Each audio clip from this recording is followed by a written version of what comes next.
Hey, sports fans, welcome back to another episode of Bucky Sports Show. Tonight I'm going to be discussing the Atlanta Braves versus the Minnesota Twins and look ahead to the Braves' next series against the Cardinals. So let's go ahead and get into the Twins series.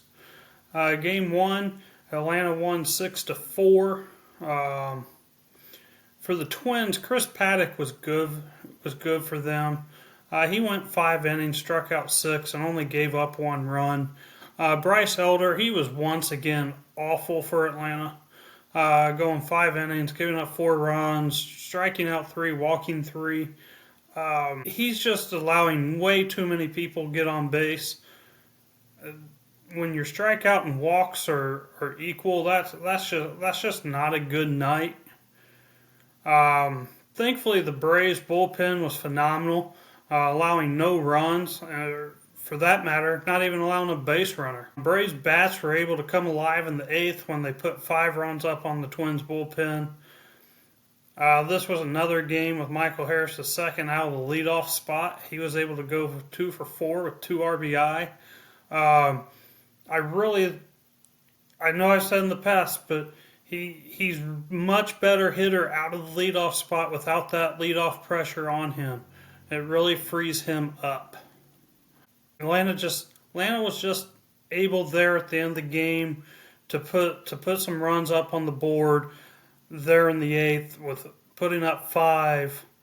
And the Twins bullpen, they're kind of like the Braves. They're not clicking all together here start of the year, and the bullpen's one of their weak spots too, and the Braves were able to take advantage of that in Game 1. In Game 2, we had Atlanta with a 4-3 win. The Twins went with an opener in Justin Topa. I don't really understand why teams do this. He went 1 inning, gave up a run. Then they put in their scheduled starter in Simeon Woods Richardson, who went 4 1/3 innings and gave up 3 runs. I don't understand why teams do this. To me, this is just kind of like you're telling your starter you don't have faith in him or something. Or I don't know. I don't know what it is. I personally don't like it. It's one thing if you don't have a starter that's ready to go and you're going to go a bullpen game and you pitch someone for a couple of innings and then you throw someone else another couple of innings and you just keep throwing your bullpen guys. But when you bring in a starter out of the bullpen, that makes no sense to me whatsoever. Like I said, Justin Topa, he went 1 inning, gave up a run, and then they put in Simeon Woods Richardson in the 2nd. He went 4 1/3 inning. He gave up 3 runs. For the Braves, Chris Sale was better for Atlanta. He went 4 1/3 inning, giving up 2 runs and struck out 8. He left the bases loaded with 1 out in the 5th, and Rafael Montero, he came in and probably got the 2 biggest strikeouts of the season so far for Atlanta, and allowing the Twins to leave the bases loaded there, and just got out of a huge jam. If Minnesota scratched those across, they probably go on to win the game. But Montero was able to shut it down. Braves were able to add another run and kind of clinch this game away. Whereas I don't know if they would have been able to add more runs had those bases loaded runners came across for Minnesota there. Alex Verdugo in his 2nd game in the leadoff spot, he was 4 or 5. The leadoff spot had gone 1 of 21 in the previous 5 games for Atlanta. That was just a huge lift for the Braves offense. This was also the first time this season Atlanta had won back-to-back games. We're 20 games in, and this is the first time Braves had won back-to-back games to that point. As also during this game, Matt Olson picked up his 1,000th career hit. So quite a milestone accomplishment there for him. Okay, and then game 3, Atlanta won today 6-2. Grant Holmes had his second straight win and his third straight good game. He was terrific in 5 2/3 innings, only giving up 1 run and striking out 7. The Braves offense, they had 8 hits on the day with 8 different batters getting a hit. They were 2 for 4 with runners in scoring position, only left 4 on base. The Twins were 0 for 7 with runners in scoring position and left 9 on base. Really, that was the difference in the game. The Braves did a better job of getting runners across the plate. I know that sounds pretty pedestrian to say when you're talking about baseball, because that's what you're supposed to do. But when you have one team going 0 for 7 and the other team is right at 500 there with runners in scoring position, one team is just getting those hits, getting guys in, and Braves pitching really stepped up there with runners in scoring position to shut down any rally that they also had. Not only did they just have one person not get a hit today, they also had Matt Olson, Marcell Ozuna, and Drake Baldwin hit home runs. Just a really, really nice day for the Braves offense. And hopefully that's a momentum thing going into this next series here. Okay, and for the series, my series takeaways, this was Atlanta's second series win, their first sweep, their first win streak of the season. Alex Verdugo was called up on Friday. He hit leadoff the entire series. He went 5 for 14. He went 0 for 5 on Friday night, so he's able to go 5 of 9 the last 2 days. Is he a perfect leadoff person? No, but I think he's better there than what Harris II was. I also think H2 had a better series, going 4 for 12 with a home run and raising his average to 203. Obviously, when you get excited about someone's average getting above 200, they are struggling on the season. But that's where we are, and you need H2's defense in the lineup because he's spectacular defender. So you got to put him in a lineup spot where he's comfortable, and I think they found that. So now he can get the bat going a little bit better and hopefully get this thing rolling. I think the Braves needed this. Hopefully the momentum carries into the next series here against St. Louis, which we will talk about now. So the Braves come in with an 8-13 record. That's 5th in the NL East. St. Louis Cardinals, they come in at 9-13. That's 4th in the NL Central. Braves offense, they come in hitting 229. That's 18th in the MLB, but it is 7 points higher than what it was before the Twins series. So they're heading in the right direction. The bats they're starting to come alive here a little bit. Like I said just a minute ago, they had 8 different guys get a hit today. So hopefully those guys can get some momentum going, build on that, and keep those bats rolling here coming into this series. The Cardinals offense, they come in hitting 264. That is the 4th best in MLB.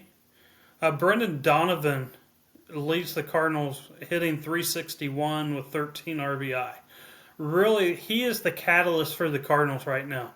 That 361 is almost 100 points better than their next best hitter. But just a phenomenal start of the season for him, hitting wise. I also do want to mention that they have my favorite name in baseball in Lars Nootbaar. Just a fantastic baseball name.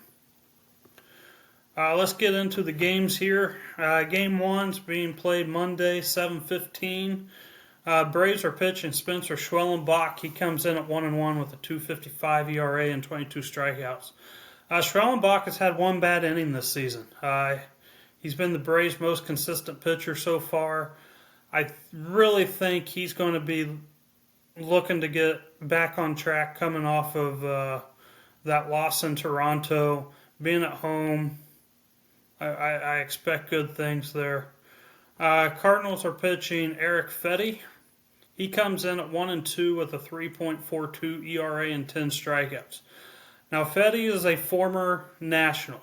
He has faced the Braves 10 times.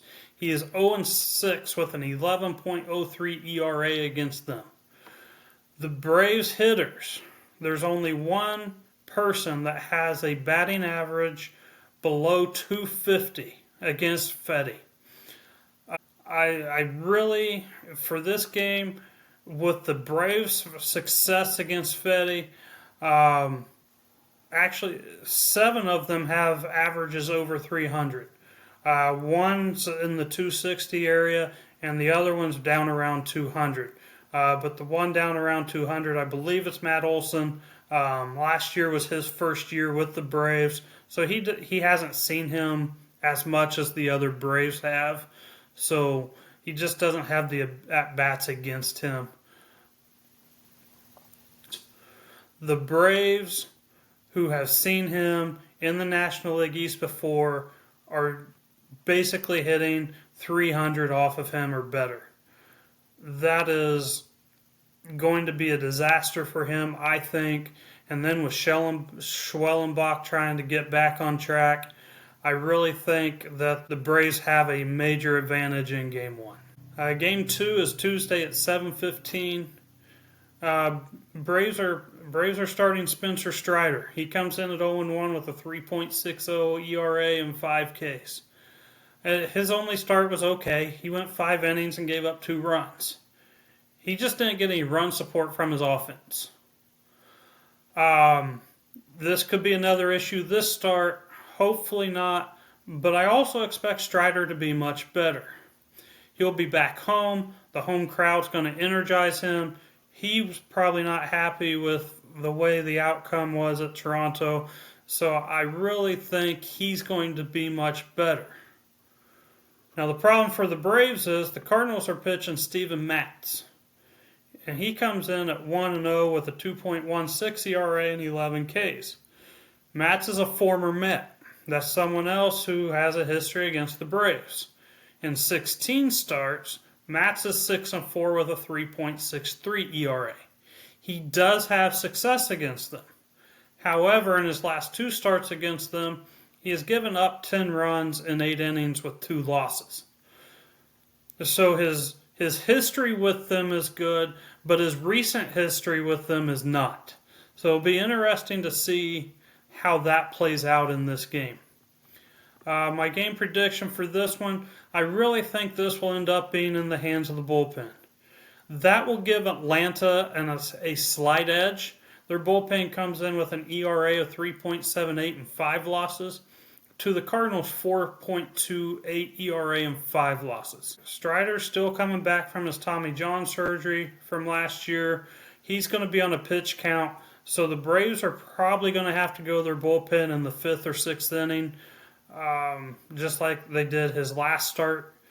So you got to expect with him coming back on, most likely on a pitch count, he's going to be limited and going to have to give the game over to the bullpen. So I do like the Braves in this one with a slight advantage. And really this game could go either way because Matz does have a nice history against them. But if the Braves can get to him like they have the last couple of starts he's had against them, I think that Strider will have a good day and be okay. I really do think being back on his home mound is going to energize him and get him going here. Game 3, that's a Wednesday afternoon. That's a 12:15 start. Braves are pitching Bryce Elder. He comes in at 0-1 with a 7.20 ERA and 10 Ks. He's just not been good this year. He's not been good. His history against the Cardinals has not been good. He's 1-2 with a 4.24 ERA. And really, that ERA would be much higher had the Cardinals been able to score against him in his first start against him. But that was his win, and he didn't give up a run. But the runs came in bunches in his last start. The Cardinals are pitching Andre Palante. He comes in at 2-1 with a 3.22 ERA and 15 Ks. He's had one start against the Braves. That didn't go well for him, but it was also 3 years ago. He gave up 7 runs in 3 2/3 innings to get a loss. He has faced them 2 or 3 times in a relief role, which has gone better for him. So it'd be interesting to see how he does as a starter. This year, he has been good. In a game against the Phillies, he was phenomenal, going 7 innings and allowed no runs.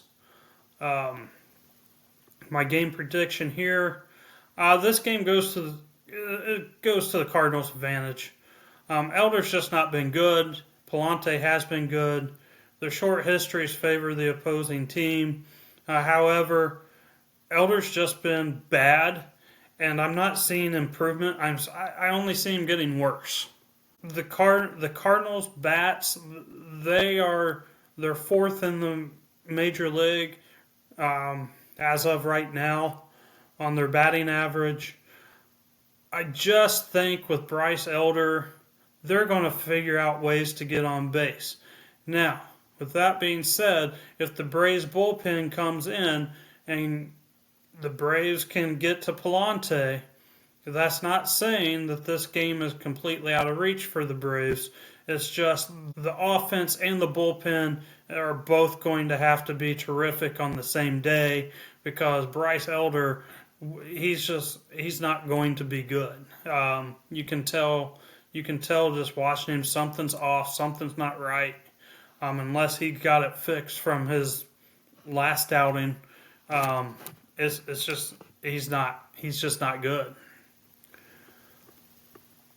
My series prediction: I think Game 1 is solid advantage to the Braves, and Game 3 is solid Cardinals advantage. I do give a slight advantage to the Braves in Game 2.